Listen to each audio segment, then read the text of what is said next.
បកយុគនឹងឲ្យចិត្តខ្ញុំយំញែកស្រែកតឹងទ្រូងស្ទើរបែកទឹកភ្នែកត្រេកត្រោតហូរច្រា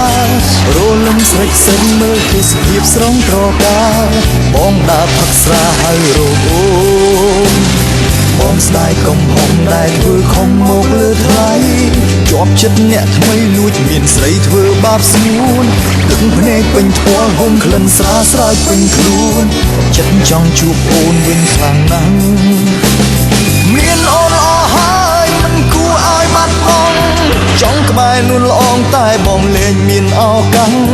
ចង់ប្រាប់ពាក្យថានឹកតែនឹកសែនអាម៉ាំងបងឈឺពេលនេះសមមុខហើយហឹងជាមួយសាសាយំតែម្នាក់ឯងវងវែងស្នេហ៍នេះយាយលេងដឹងខ្យល់អងហើយនៅប្រាពាក្យសុំទុំទាំងអូនមិនលឺឡើយបងយំស្ដាយក្រោយមួយជីវិតសល់តែឈឺសា